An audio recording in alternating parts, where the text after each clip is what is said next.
Okay, let's get started. So I have your midterms up here, as well as your quiz 2s. So you can get them right now or wait to the end of class. That's fine with me. I'm going to talk a little bit about the test, not a whole lot because we have better things to get to. So if you want to regrade, so there are two things that can happen. One, I think someone came up to me and told me that I literally put the score in Blackboard wrong. So if I just added up the points wrong, then just bring that to me. That's no issue. So just say at the top of your test, right on the top, and say, you added up the score wrong, you fool. And so give it to me, and then I can fix that. That is no issue whatsoever. If you think, well, you probably went loopy on this question and graded it wrong, then what you should do is right at the top say, you should regrade this question because you went loopy and it's graded wrong because such and such. Or I should have gotten more points because such and such. Then give the paper to me and I'm going to regrade the entire thing from top to bottom. Whatever the grade result is, that is final. Okay? So the multiple choice are probably not going to change, but for the programming ones, I was more lenient on those ones. So, but if I just graded something completely wrong, just say that at the top, give me your test, and I'll take a look at it. Same thing for quiz 2 as well. Okay, so here's the grade distribution of the midterm. So the average was just above 70. I was happy about that. I was expecting it to be around 60 or 55 to 60 range, but having a 70 average, I was very happy. So if you're in the 80s or higher, I say you're doing a really good job. I wouldn't rest on your laurels, but I wouldn't go into panic mode. If you're in the 70s range, I still say that you're actually doing a good job as well. Maybe a little bit more practice, but I think you're still doing reasonably well.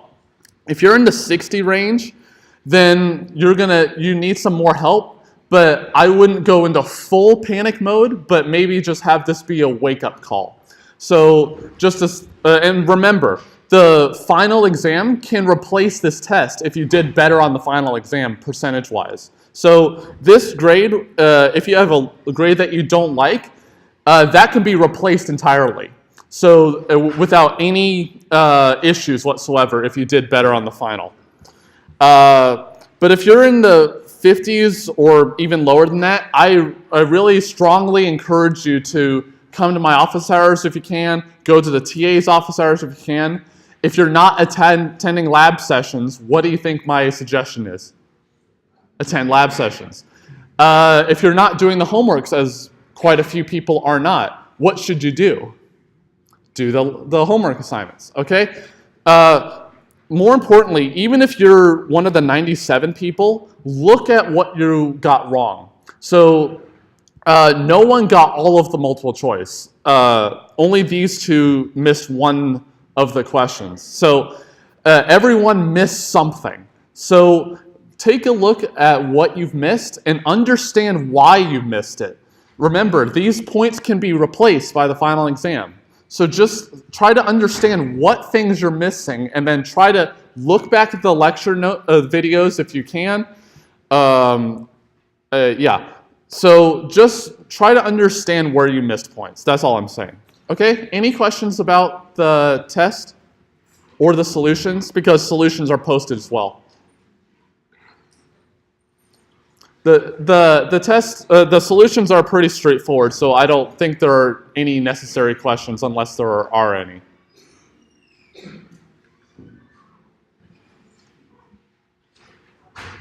Okay, so let's get back to the material then.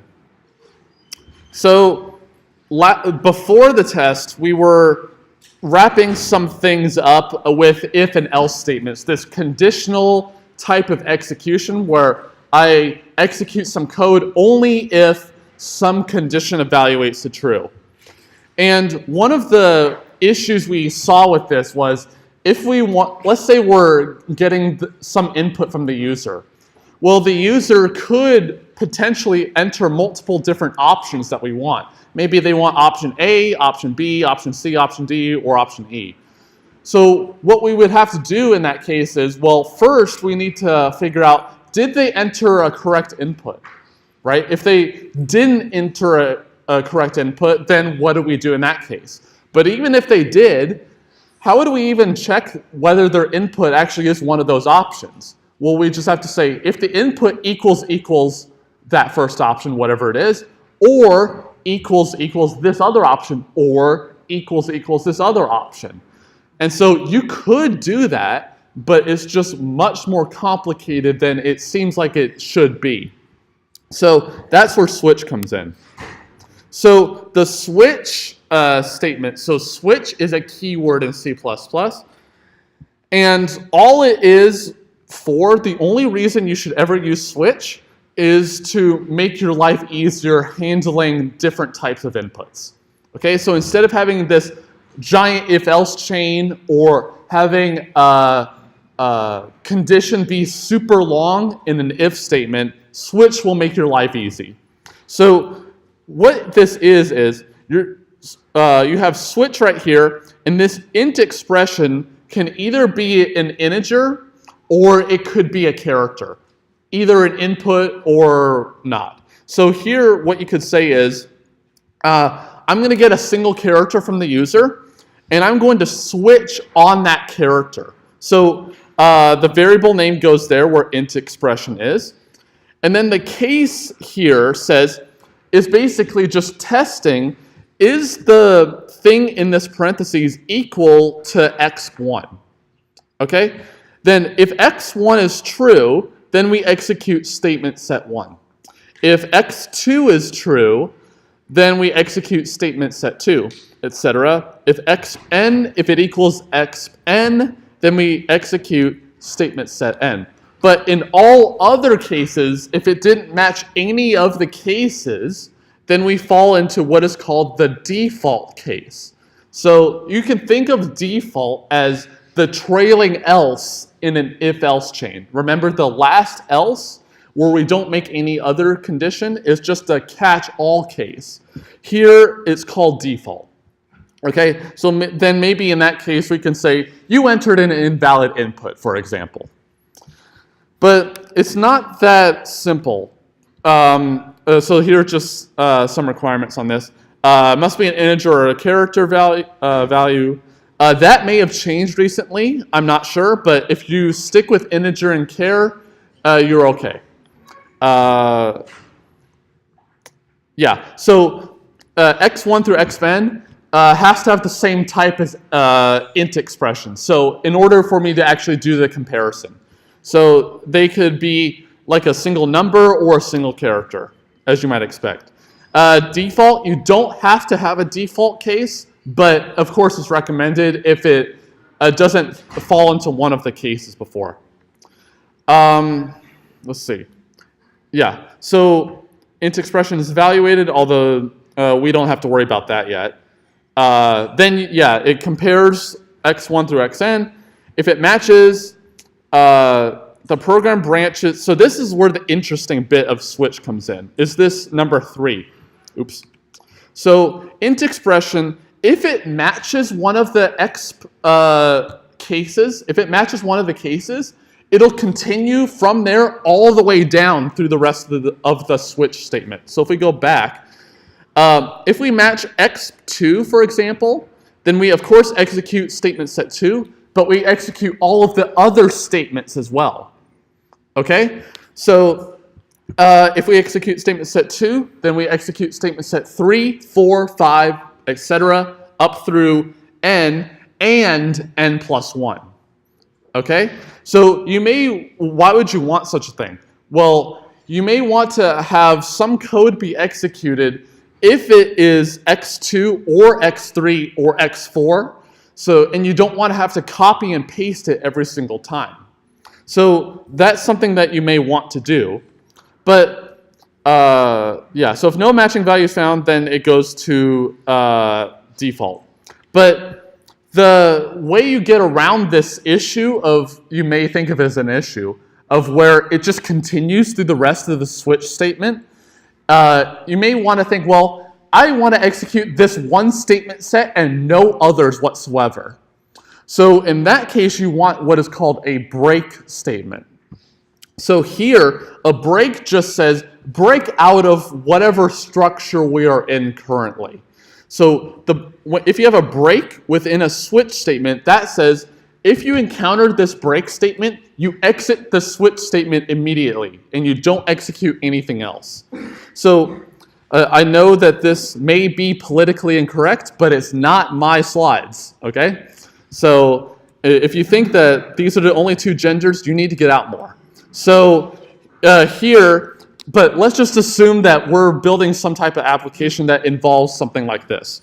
So here, the gender could be the character that is inputted by the user, and then we check, is that the gender equals to lowercase f? Then we do some code, maybe we print something, and then this break says, once you encounter that break statement, don't continue on through the rest of the switch statement. So if we enter this f case right here, then that's all we're going to do. We're not going to do any of the other cases. If we happen to enter m instead, we don't execute the f case, but instead we go into the m case. In which case we'll print that, then break as we might expect. But if we entered something completely different, then we'll go into the default case as you might expect. Okay, so why would you want switch? As I said, if you have a menu you want to print, and then you just get user input, and then you just execute some code depending on whether you have entered one option or another. And then if they entered an invalid option, that'll be the default case. So instead of having a whole bunch of if-else statements, which you could do, this is a lot easier and much more concise. Okay, any questions about switch? So you will be using this for your next assignment. But any questions about switch? Yeah. So if you want to execute multiple statements in the same case, you just put them on different lines. Right, yeah. So yeah, here it actually is interesting. They don't even mention this. Do you see curly brackets other than these two about like the two cases? No, so this is actually something that's kind of weird in C++. You don't need curly brackets to go around these two statements. So here, going back to your question, you can just enter multiple statements with semicolons, and then it'll just assume that you're in the same case until you enter the word case later on. So it could be indented or not indented, it doesn't matter. So as long as I have statements like this, then I assume that I'm still in the F case and not in the M case until I enter the word CASE. Good question. Any other questions about switch? Okay, so one more thing before we get into the really exciting topic of loops. So one of the issues with, so there's something in programming in general called a magic constant. So a magic constant, as you might expect, is a literal or just an integer or something like that that's hard-coded into the program. So maybe like if you wanted pi, for instance, instead of like saving it to a variable, what I could do is just say, I entered the number 3.1415269 and I don't know any other digits, sadly. But I'm not saving it to a variable. So the issue there is, you see that there and you may think it's pi, but what if I entered like 8.57? What is that supposed to mean, right? So if you have something like that, then it may create confusion about what the number actually signifies, what its actual meaning is. So that's where enum tries to assist you here. So an enum is what is called an enumerated type. And an enum, all it is really, is just a substitute, an integer for a name. Okay? So I could have something like apple, grape, orange, and that'll correspond to 0, 1, and 2. But I don't have to think about the value here. So I'm not like setting apple equals to 0 or something. So they have some value on the back end. I don't know necessarily what it is, but all I'm going to do is I'm going to use this name instead of the number 0 or whatever it is. So now it's much more readable than having a magic integer written into my program. Yeah, so it starts at 0, so I forgot about that. It starts at 0, but it shouldn't actually matter here. So the great thing about enums is that you can write code like this. So you can write something that is much more understandable, much more readable in the English language. And what's even more interesting is this is actually a type. So like string, like int, like double, enums are also a type. So here, I call my enum fruit. And instead of saying int snack, even though they are integers, so instead of saying int snack, it's much more understandable to say what the type is. So here, my snack is going to be a fruit. But in the back end, what really happens is that it's in an integer. So I could assign any integer I want to snack, but it's much easier to understand to say, yeah, I'm going to assign orange to be the snack. Okay? Or if I have an enum for days, maybe Monday, Tuesday, Wednesday, all the way through Sunday, then I can just say, is the workday equal to Wednesday? So it's just a lot easier to read here. So that's what the case and enum, what the switch and the enum concepts are to make the code much easier to understand. They don't do anything other than to make the code easier to read. Okay, and you could, although it's not really should be necessary, you could default initialize the values of the variables of the enum. But since you're comparing apples for oranges, then you shouldn't actually need to know what the values are. Maybe in some exotic circumstance you might, but in most cases I would avoid that type of thing. Yeah, so you can compare, so you don't have to compare with the actual things in the enum because they're just integers on the back end. But the great thing about enums is that all of the they're not variables, they're actually constants in the enum. So if I make apple, grape, and orange here, I can't change the interpretation of apple and grape later on. They're actually constants, which is pretty cool. Okay, yeah, so improves readability as you might expect. Yeah, you can't input these because they're constants, right? So that would mean that you have to declare it and then input it, so you can't actually, so then you would have to be able to change the value, but they're constants, so you can't. Yeah, so unfortunately, if you try to print these things out, you won't get the actual name of the variable. In some languages like Python, you can do that, but in C++ you can't. But any questions about enum? So the only thing that I might ever do about this is like a multiple choice question on a test. So I won't make an assignment about this, I'm pretty sure. But is there any question about enum? Yeah. So in your examples, fruit and days are capitalized? Is that In some languages it is, in some other languages it isn't. I don't know what it is for enums, but in C++ in general, everything is usually lowercase. But these are just the examples here. You don't, so the names of things like the types or whatever, they don't have to be what is called camel case, where you have the first character capital and everything else lower. They just happen to be here.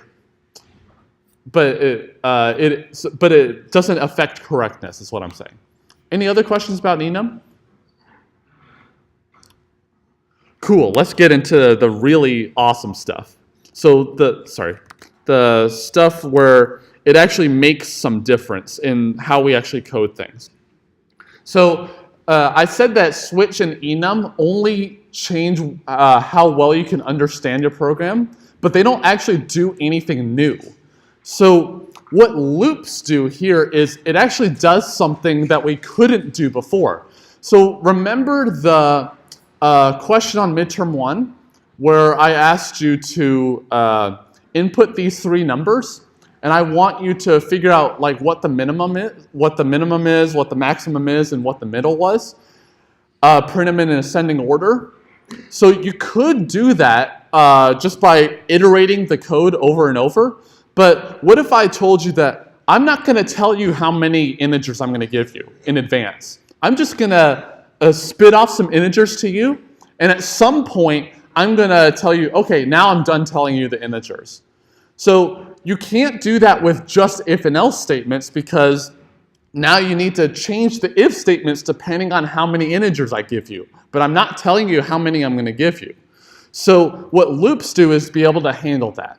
So what's a loop? So loops are just a construct that says, like an if statement, I'm going to execute some code conditionally. So if some condition's true, then I execute stuff.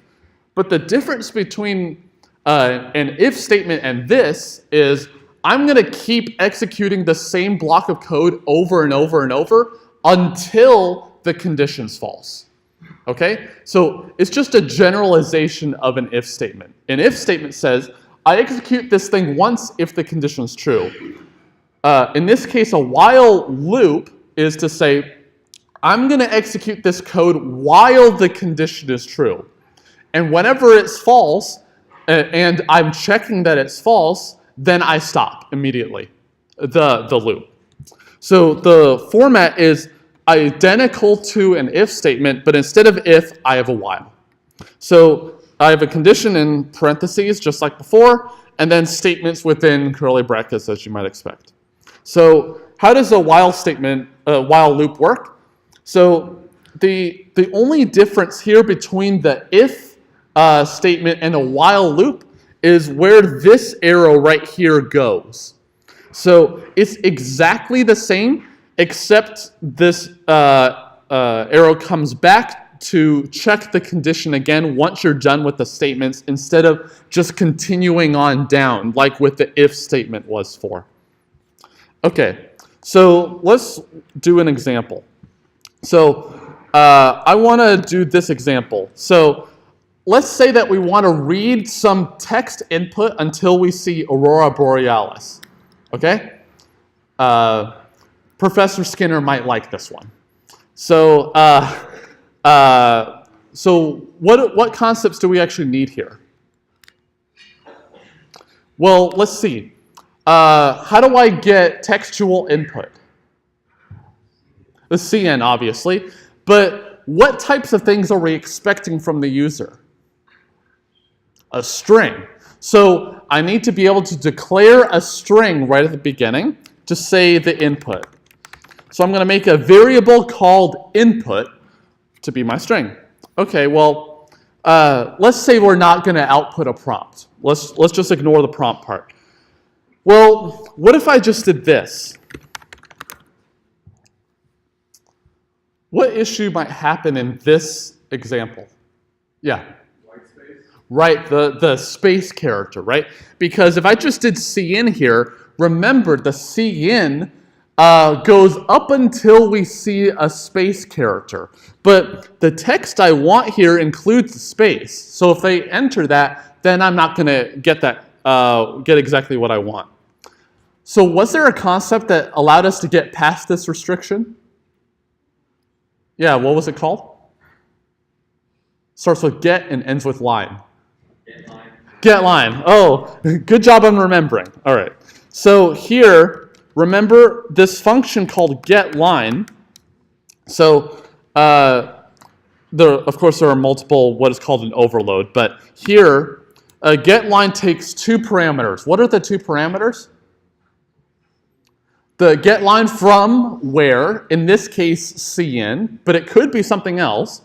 And what is the thing that I'm going to be inserting the whole text into? The input variable, right. So here, I'm going to put cin as my first argument, and input as my second one. Okay, so let's see. So if we So let's just see out the input that we get, just to see that it actually works. So let's just say that we're going to do Aurora Borealis. And then it actually prints the text that we got. So it does do white space, so there's no issue here. Okay, but it says we're going to read the input until we see this. So what should be my condition to check over and over and over? I need a while loop because it doesn't say how many times I'm going to tell you, get input from the user, because they may get input 10 trillion times possibly. I don't know how many in advance, so I need a while loop. So I need the parentheses and curly brackets.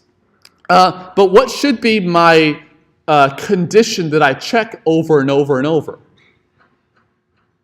Well, let's see.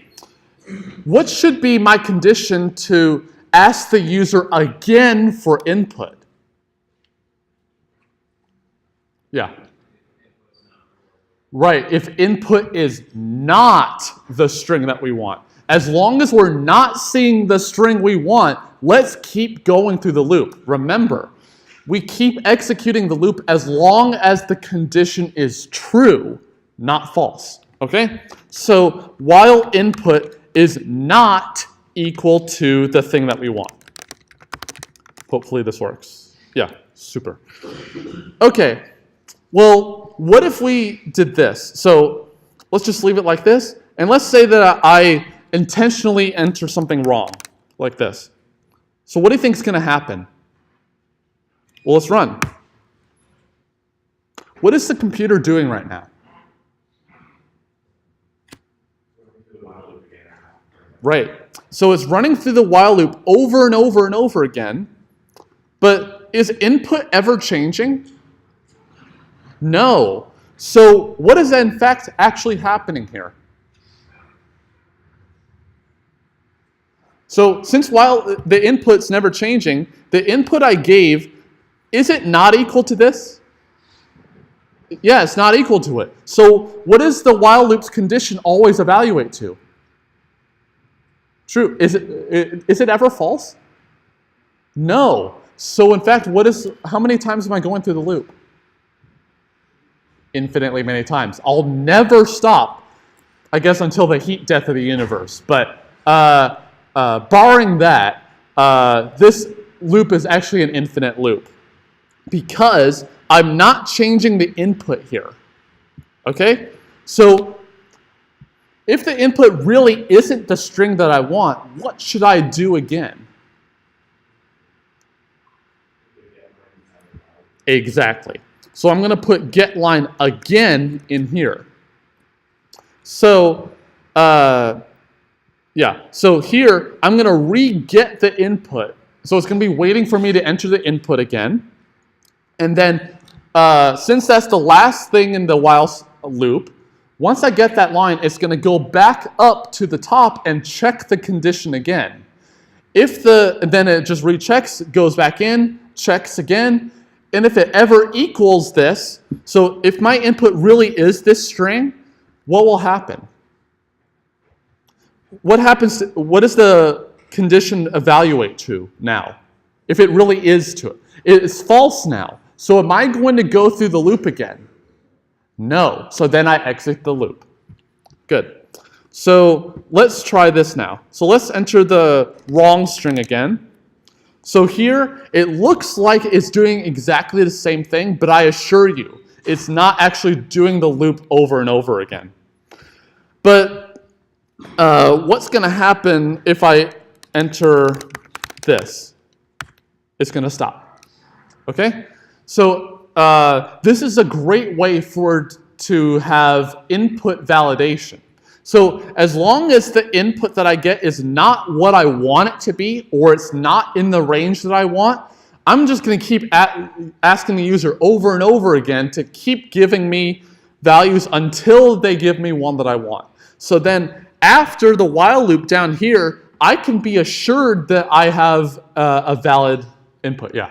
Why does it say processing finish exit code 0 if you haven't even put return 0? So So this is something to do with Unix and the environment. So this is not to do with the program itself. So I wouldn't worry about that type of thing. This entire code, because for those who are curious, this entire program is called a process. And even though I didn't put a return 0 here, I think I've mentioned that a return 0 is implicitly given if I didn't give it 1. So that's just how the way that main works. But I don't expect you to know that. So don't worry about this. The important thing is, how does a while loop work? So it's just we're repeating a condition over and over and some code inside of it until the condition evaluates to false. Yeah? Do we really need the first get line? Yes, because actually in this case, no. So if I did that, then what is input default initialized to? The empty string, right. So is the empty string equal to this? No. So then I'll get into the loop anyway. So sometimes you do need to have some input before, and sometimes you don't need to. In this case, you don't. But it may be conceivable that you might need it before. Yeah. I can't hear you. Can you see out something? Oh yeah, of course, yeah. It's kind of confusing for the person to know it's Yeah, absolutely. So here might be an example of, if I can type. So here might be an example of where you want to get line before, because if you enter an invalid input, you want to print it to the user. But if you just left that out, we're going to enter the loop, and it's going to say invalid input, even though we didn't enter anything.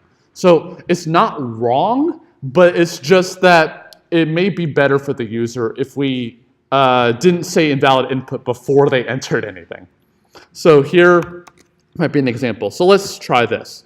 So let's say we do our wrong example again. Then it says invalid input. Maybe I should put a new line there, but it's not necessary. And then let's try another wrong one. And then let's try one that actually works. There. Yeah. So if you flip the invalid input with the input inside the loop, would it still print out invalid input even if you did a true one? Correct. Great question. Yes, you guys ask such great questions. I'm so happy about that. So here, if we did input so let's actually run it just to see it in action. So let's enter something wrong. So now it's saying we're at the get line stage right now. We haven't printed yet because it's still waiting for the input. So let's enter the right input in this case. But now it says invalid input, and then it stops. So the order of the statements may matter here. So the cout in this case should be before, because since we just evaluated the condition, it's not what we want it to be, then we should immediately print to the user, yeah, you entered something wrong here, and not ask for input again. Yeah.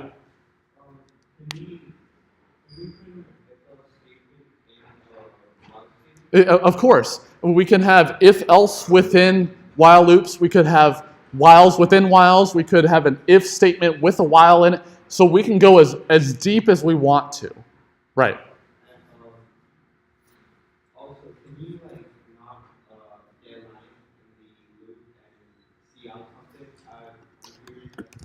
If you enter the wrong input, would it just be So let's say I do this as was suggested, and let's say I do this and I enter the wrong input at the beginning. What do you think is going to happen? Yeah, but so we're at this get line right here, but I commented out this one. So what do you think is going to happen? Well, it's going to keep going through the loop because I'm not changing the value of input. And so it's just going to run forever. In fact, I should, and now my computer froze. Thank you. Let's do a new line and just see what happens. So let's do And then it's just going to keep running. Okay, so, 15, I don't know what that is. So if anyone can look up what exit code 15 is, I'd be interested. Yeah. That's the same exit code that came out when you didn't like enter any value when they asked you to.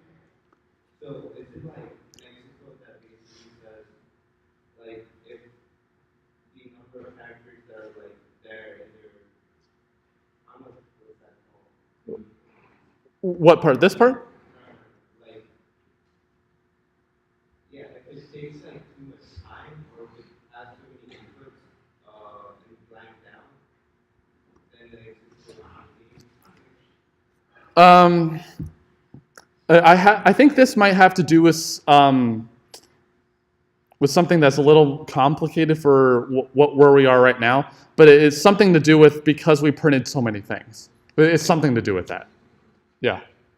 Exit code 15, considering the original definition is basically the same as int void. Actually, I'm curious. So exit code 15. Because I'm not actually sure. So let's see.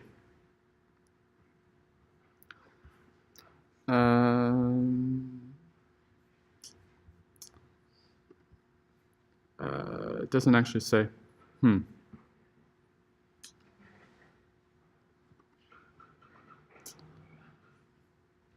actually very curious now.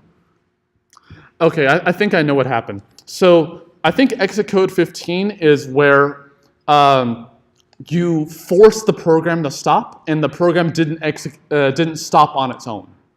So remember, it just kept running, and then I forced it to stop. I think that's what it is. So like another process stepped in and it forced the process to stop. But yeah. If you want to freak out someone, how do you like prevent exit code 15 from happening? What do you mean freak someone out? Like they input something wrong and like you want to get to the person's computer and they input something wrong and you just want to freak them out so you turn it up with stuff. I'm not going to suggest anything malicious. But you can obviously go wild with this type of thing. What could be even creepier is you can do something like this, and then you can use. We didn't cover this, and I'm not going to test on it. But there's a function that is called sleep. Maybe not. I forget what it's called.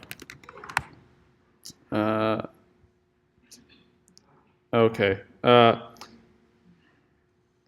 Okay, yeah. So there's this function called sleep, and then you can specify the number of milliseconds that you sleep for. So what happens is you can print this and then do a sleep, and then after, say, 3 seconds, it goes back and tries again. So instead of printing a whole bunch of things, you can get some creepy messages that appear only every few seconds in there. So it could be interesting. Let me know how that goes. Other questions about the while loop? How it works in general. Okay, so in my experience, I've actually used some, not while loops, but loops in general, that can go 7 layers deep. So you could go really wild with this and how deep your programs go, your while loops go. So an example here is if you have val equal 5, and then while this value is greater than or equal to 0, we print the value with a space, and then we subtract the value by 1. And then, so the next iteration, val is what? Not 5, it is 4. So then we check, is 4 greater than or equal to 0? And of course it is. Then we go through, 3 go through, 2 go through, 1 go through. Well, val, we're going to subtract by 1 to be 0. So we go back. Is 0 greater than or equal to 0? Yes. So then we go through again. So we print 0. Then what is val now? -1. So is -1 greater than or equal to 0? No. So then we go back. I'm actually curious. Let's do a slight variant on this, where I say, instead of int, I say unsigned int. Unsigned, if I can type, int. What do you think is going to happen? Well, it's unsigned, so we'll never get to -1. So if I have an unsigned int and I have it at 0 and I subtract 1, what do you think happens? It actually might give me an error. I'm not sure. So let's see what happens. Ooh, it did a whole bunch of stuff. And my computer froze again. Come on. Ooh, so what do you think happened here? It actually erased some of the input. But what happened? Yeah. So the way that addition works for integers, for signed integers, is different for unsigned integers. So for unsigned integers, if you're at the ends of the range and you go outside the range, it'll either overflow in the case of addition on the high end, or what is called underflow on the low end. So when we were at 0 here and I subtracted 1, then it went to the equivalent of -1 for unsigned integers, which is 4 billion something. So is 4 billion greater than or equal to 0? No. But it is greater than or equal to 0. So in fact, this is an infinite loop that's just going to cycle through the unsigned integers. But for signed integers, this will stop because it'll get to -1. So it's really important to understand, how do your types work? How does the addition work here? Am I going to get into an infinite loop with one type or another? So these are things that you should actually keep in mind. So if I kept this at normal int, then it'll just stop at 0. But if I had an unsigned int, then it actually won't. Okay? Any questions on how that works? Okay. By the way, what if I change this to be less than or equal to? What would happen? Error. I'm not sure about that. Well, let's run. See what happens. Ooh, it printed nothing. What happened? Ah, correct. So is 5 less than or equal to 0? No. So am I going to ever go inside that while loop? No. So you can have while loops that never execute at all. Sometimes you have it run for a handful number of times, and some other loops that run infinitely many times. So each has its own advantages and disadvantages when one should be used or another. I guarantee to you that in this class, or maybe some other class, you're going to accidentally write your own infinite loop. So being able to understand why your program accidentally has an infinite loop is actually a good insight to have. So back to the material though. Val here is what is called a loop control variable.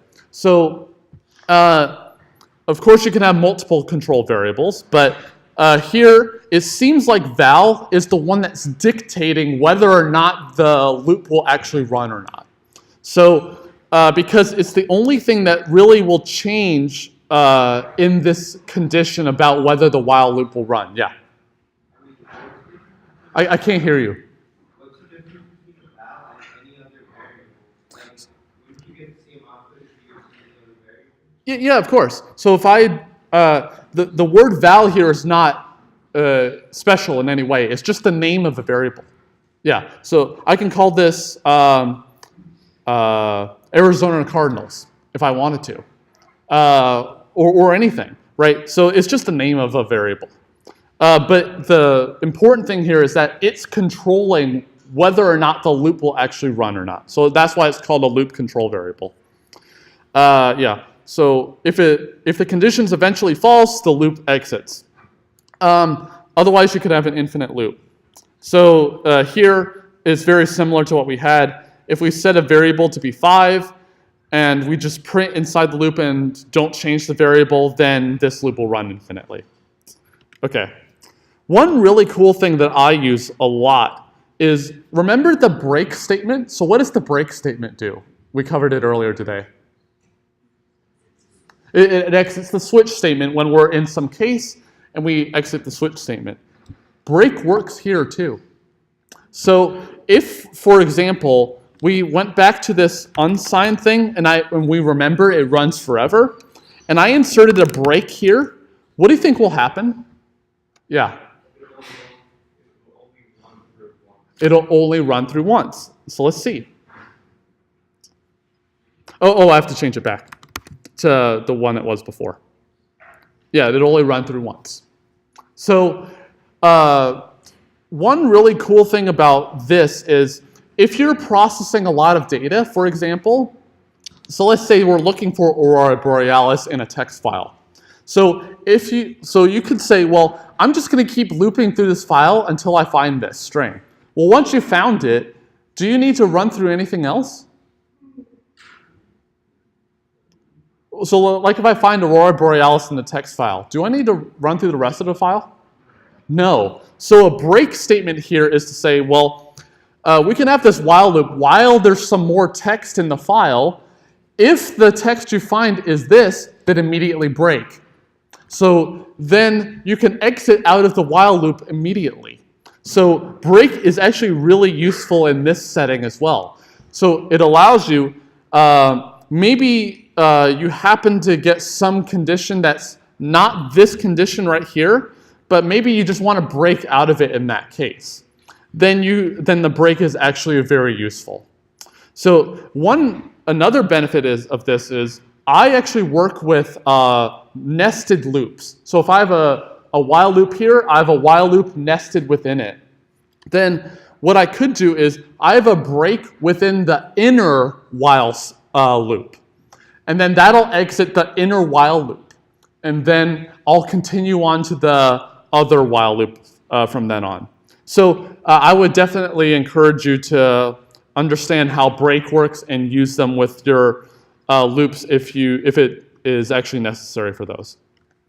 Okay, so just like for if statements, don't put the semicolon after the parentheses part for the exact same reason as for if statements, meaning that you have an empty statement there.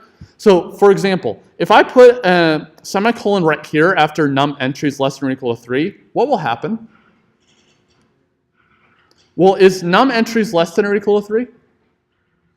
Yes. So if I put this here, then what's going to happen is I'm going to keep executing that empty statement infinitely many times because I don't change the value of num entries. So don't put semicolons after here because you may get an infinite loop that way. But just like with if statements, you should put a curly brace right here and after the end because this second statement is not in the while loop. And then a lot of people on quiz 2 put a single equals on the if statement. Use double equals because single equals is assignment, 2 equals is checking for equality. So please use double equals for that purpose. So just style things. This is not strictly necessary, but you should indent to make it easier to read. Curly braces, as you might expect. Yeah. So I mentioned this earlier. Use it for input validation. I think you're going to actually use it in your next programming assignment. So definitely use while loops for input validation because so there are some loops that we're going to see where you know precisely how many times the loop will execute. So maybe it'll run exactly 100 times. But for while loops, you don't know how many times it'll run. So of course, there are advantages and disadvantages of each. So here's an example of input validation. So print out some prompt, see in some input, and while it's not between 1 and 100, we're just going to keep going. So if it's strictly less than 1, meaning that it's invalid, or it's strictly larger than 100, also invalid, then we're going to see out, yeah, you're an idiot, you need to re-input your data, then see in the number again, and then we'll just keep going as necessary. Any questions on input validation? Great, I'll see you on Wednesday.